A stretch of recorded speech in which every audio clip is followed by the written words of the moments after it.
we're going to replace some aged capacitors in a computer on our Jeeps. This video is kind of long. I left some timestamps here. You can jump around if you need to. In fact, the how to use the desoldering wick, I might turn into a whole separate video. This should work on any computer from the Jeep line. It looks like the one that we have in this video. I'm going to encourage you all to buy this capacitor kit from eBay. I'm going to get to that in a little bit. It comes with this.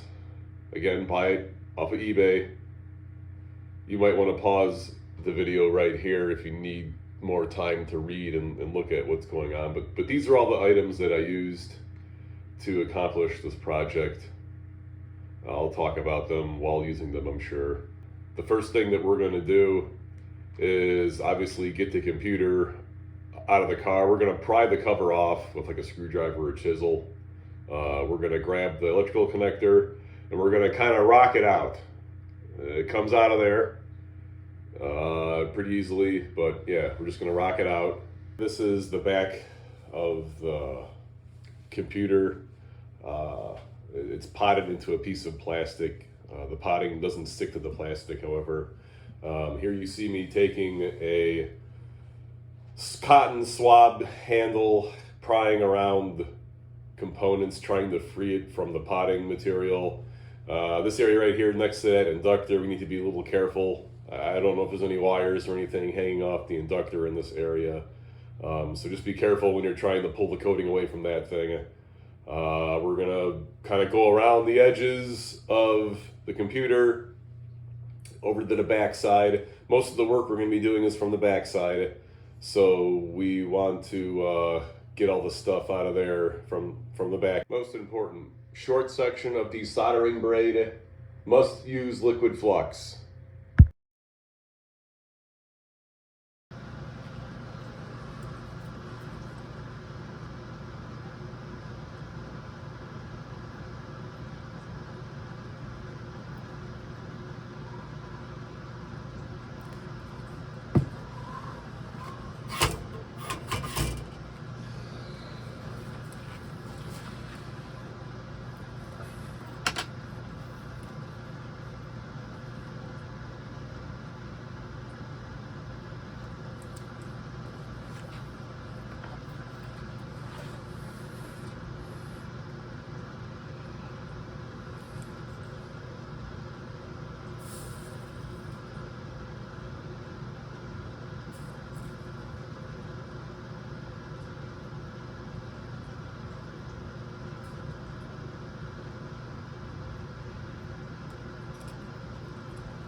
This is too wide.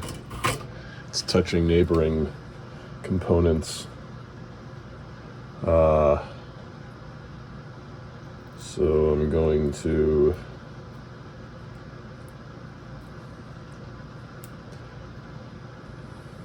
make it more cylindrical shaped. This doesn't work without flux on it. You want to put this in between your iron tip and the solder you're trying to remove.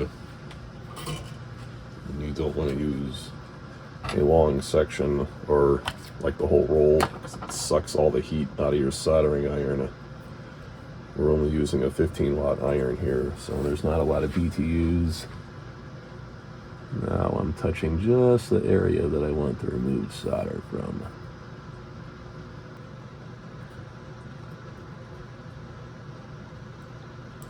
Without desoldering something else.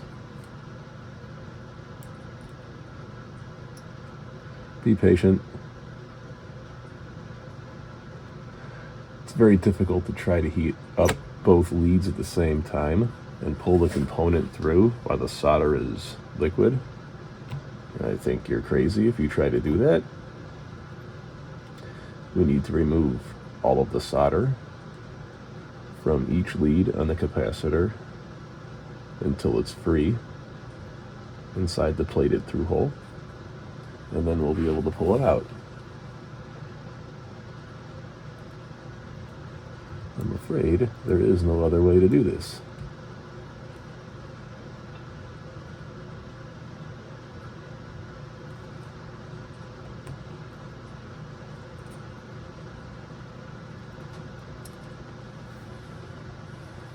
Anyways, I think you get the idea.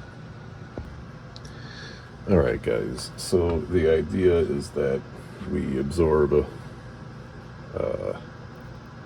all the solder into this piece of copper braid. I'm not having too much luck here with the 15-watt iron, so I'm going to step things up to a 30-watt iron. It's got kind of a big tip on it, but it will work.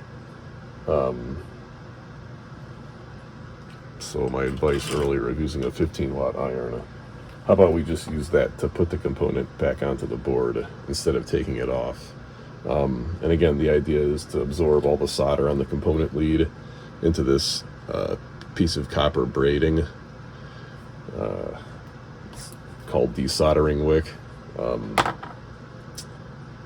then the component will just be able to be pulled straight out of the board without damaging anything. That's the way to do this. Don't try and do it any other way. You may want to practice the skill of desoldering stuff with these items before attempting to do anything else on this project. Alright, I got one of them out. And you can kind of sort of see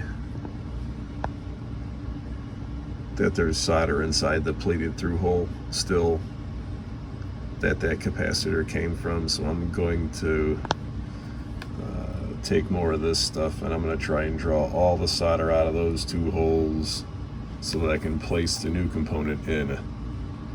You're not going to be able to heat one side up of the component, pass it through a plated through hole full of solder, and then move to the other side. It's not going to work that way. Don't even try.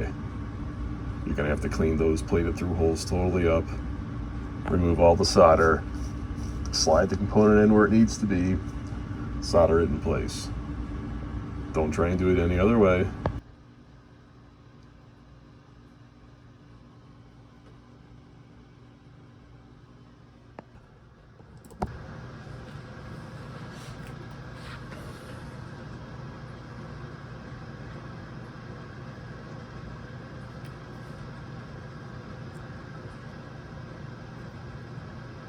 So it can be done, and it should be done this way.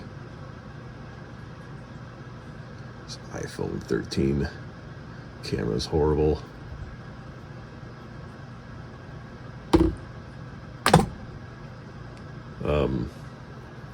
These stripes indicate polarity.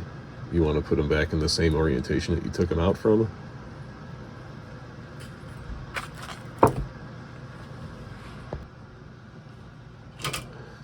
Alright, we're going to solder it back in. I'm going to do these one at a time so I don't get confused and mixed up. We're going to use 6040 or 6337 solder. Don't use lead-free solder. You're crazy if you think working with lead-free solder is easy. I'm going to heat the lead and the plated through hole up.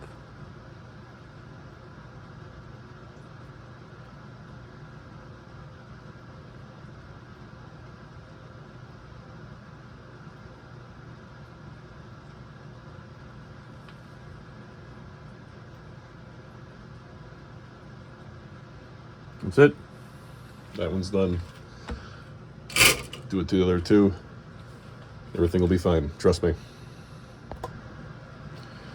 Alright, we're going to be very careful when we're trying to dig around this capacitor here. It's right next to some kind of inductor, and I don't know if there's a wire or two coming off of this thing into the board right next to this capacitor.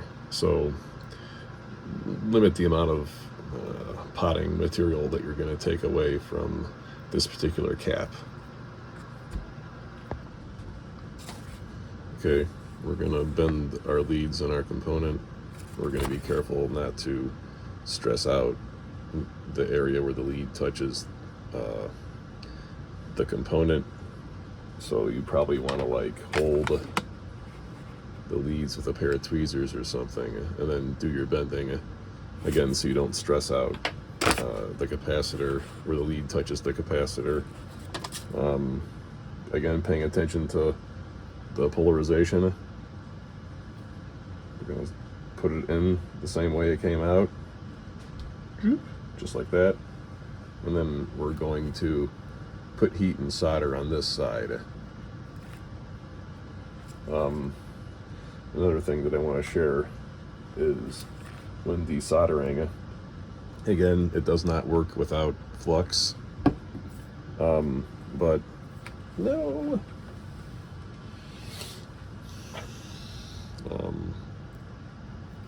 You can take a segment of the soldering braid, and if you can make good contact with the solder pad, you know, a lot of contact area, this stuff works really well when it draws solder up and out of the plated through hole very easily.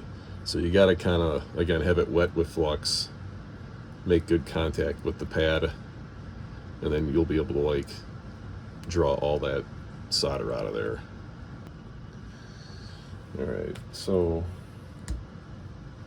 I'm going to make sure that I put enough solder into the solder joint that it goes all the way through. This is the source side. It's got to go all the way through to the destination side. Okay. Check the polarization really quick. All right, we're good.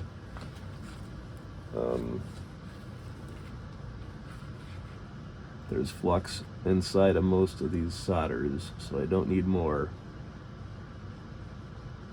Again, I'm trying to add enough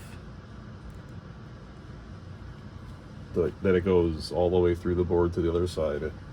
And then I'm gonna let this cool before I move to the other side. I don't want to put too much heat into the capacitor. This is 6337 solder. I would encourage you to use that. And you want to have your iron on the component that you're trying to solder for 2 to 5 seconds. Okay, here's where we are checking to make sure that there is solder that went all the way through the board to the other side. There could be a layer down here, and there could be a layer up on top of the board that the solder has to bridge and join together. I don't know, but we want to make sure that the solder goes all the way through. Actually, looking at that one, I probably need to put a little bit more in that guy right there. Those two look good. Okay, the flux that I used was Kester 197. It's a no clean flux. That's important. We want to make sure we use a no clean flux because I'm going to leave all this flux residue behind. I suppose if you want, you could like take a toothpick, right, and you know, with some alcohol and maybe a Q-tip and remove that stuff, but I don't know. I don't think you want to over manipulate anything here and risk damaging it, so I'm just gonna leave it the hell alone. I'm gonna take this outside, plug this thing in, make sure it works before I seal all this stuff back up again.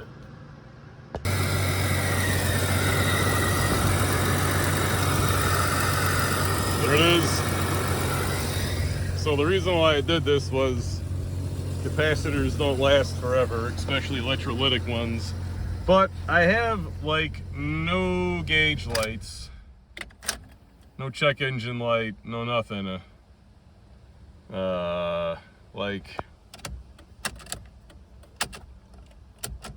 Like that kind of stuff works.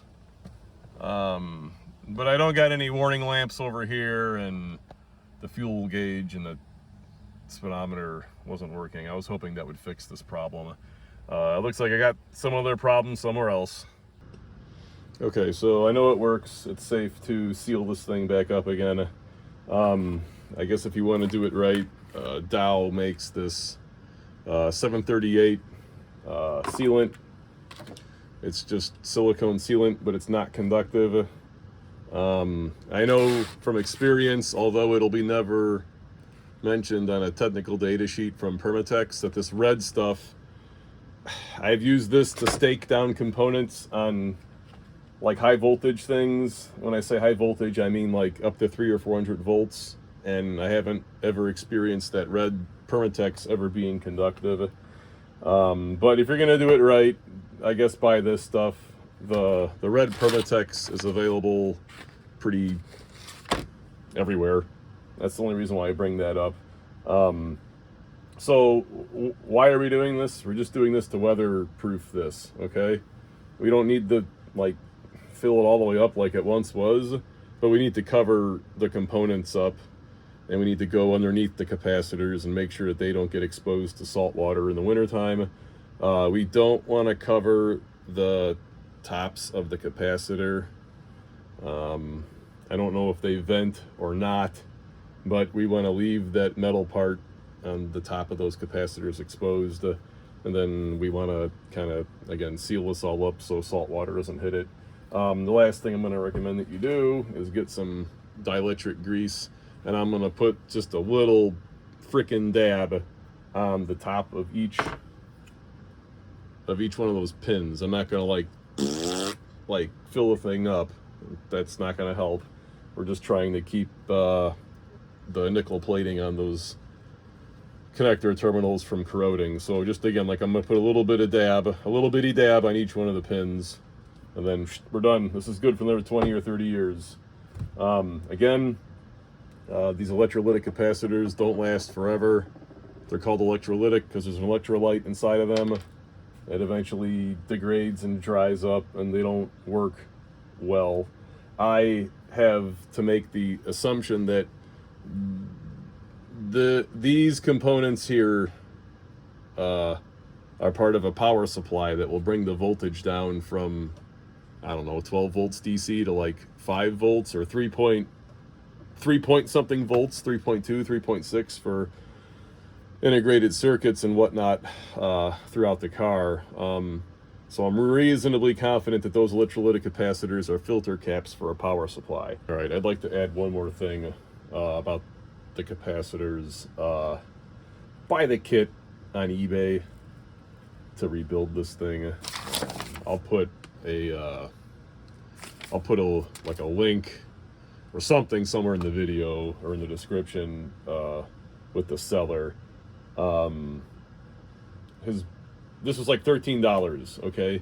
You can try and like buy all these capacitors yourself, but I don't think you're gonna be able to like save any money. These got to me like in a day or two. But I think the thing that I want to stress is I think this guy sells enough of these things that you're not going to get capacitors that are like 10 or 20 year old stock. I got Rubicons. That's a good brand. You want to stay away from like capacitors made in mainland China. You guys have no idea how bad some of the crap is that comes out of China. When it comes to like capacitors and electronics. Anyways, buy the kit off of eBay. He mentions names like, you know, Nichicon and Rubicon and Panasonic. So I think he knows like what to buy that's going to last a good long time, so you don't got to do this again in a couple of years. That's the best advice I can give you. All right, this is important. I want to show you how this all is going to work, okay? Somewhere on my workbench, there's a solder sucker. It doesn't work very well for most situations, okay? This stuff does, all right? But the solder sucker, forget it. You're wasting your time, all right? But I need to explain to you how the desoldering braid works, because I imagine a lot of you that are watching this video maybe don't know every little thing about soldering. Okay, so I got my soldering iron. It's a 30 watt, and I have a bunch of solder on the tip, okay? It's not smoking or fuming. All the rosin in the core of the solder, all the flux in the core of the solder is cooked off, okay? We're going to use the desoldering braid or desoldering wick to draw solder out of the solder joint so that we may basically free the component, the capacitor, from the plated through hole that's in the printed circuit board, okay? But watch what happens when I touch this hot iron with solder on the tip. Come on, phone. Sorry. Watch what happens when I touch the tip of this iron to this desoldering braid without using any flux to aid in this process.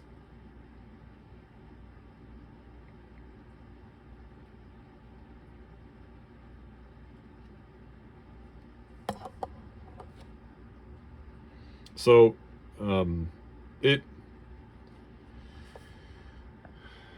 can't zoom in any further. This Apple phone has the worst camera on earth. It's there, but it's just like on the surface, okay? It hasn't really absorbed into the desoldering braid, okay?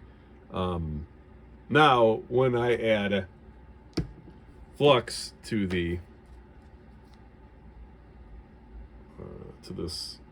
desoldering braid, okay? Now watch what happens when I touch my soldering iron to the desoldering braid.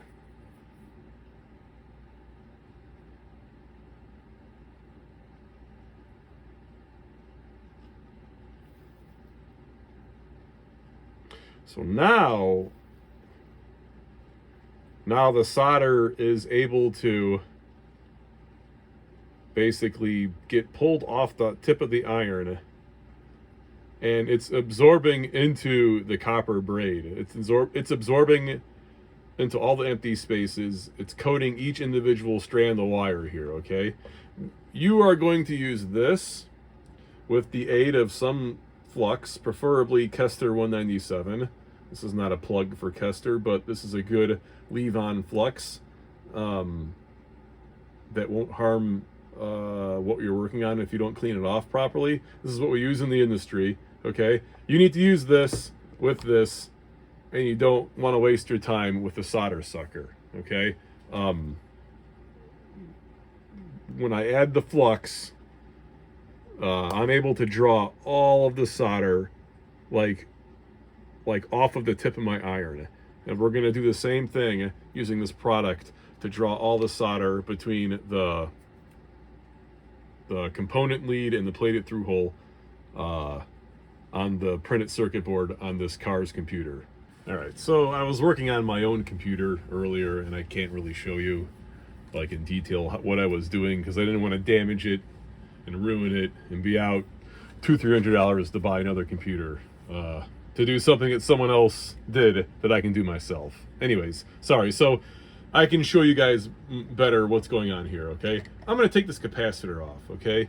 And maybe I'm talking too much right now, but I think the most important thing that I'm trying to express right now that maybe I failed to tell you all is that when we go to like desolder this, I don't want to use any force whatsoever to pull this component off the board, okay? It's just going to fall off when we're done taking all the solder away because there's no solder holding it onto the board anymore, okay? So this capacitor is soldered to the board right there, okay? And I'm going to show you, in practice, everything that I've been talking about doing using these items, okay? So I'm going to get some flux on my desoldering braid. I'm going to use a small segment because I want this to get really, really hot. It's not going to get very, very hot if I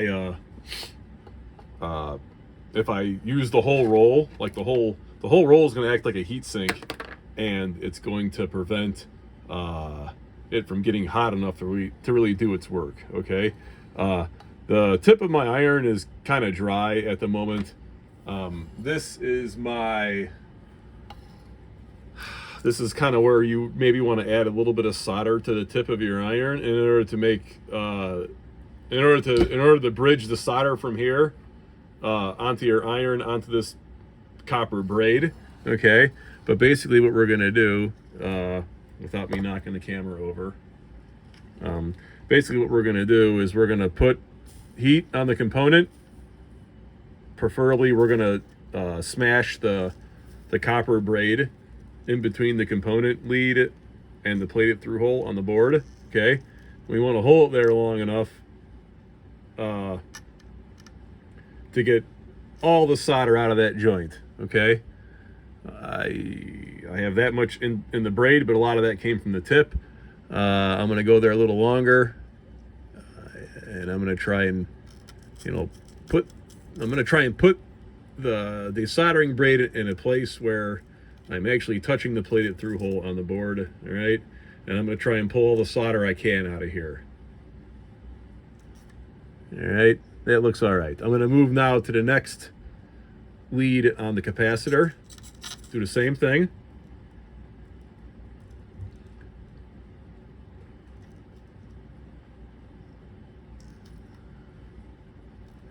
And I'm going to show you how the component should just fall out of here. All right. I suppose I need to be careful, right? And not overheat things and damage stuff. But this thing's trash. It's some piece of Chinese junk. Doesn't work anymore. But it's good to show these things that I'm doing practically. All right. So I think this capacitor should just pull out now.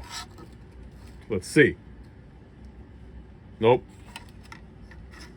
I got some more solder to pull out of that joint.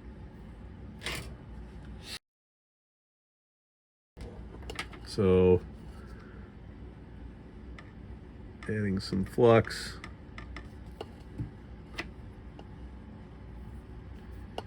Probably would help to do that so you can see what the heck I'm doing. And I am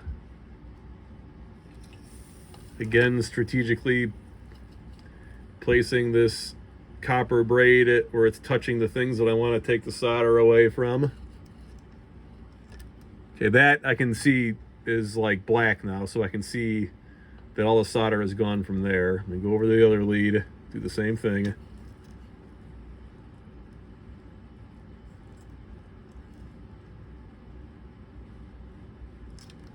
Okay, now let's see how we did.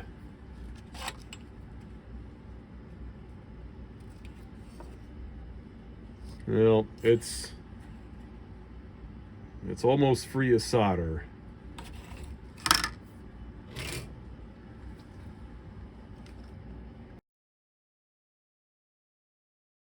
Yeah, I see where I missed some stuff. So I'm putting more flux onto the soldering braid.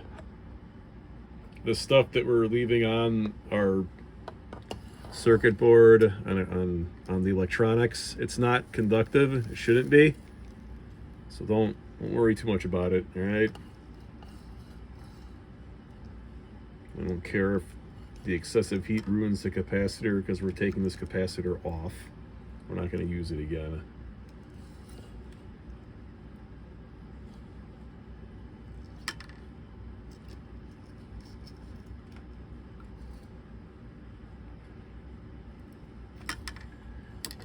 All right, now let's see how we did.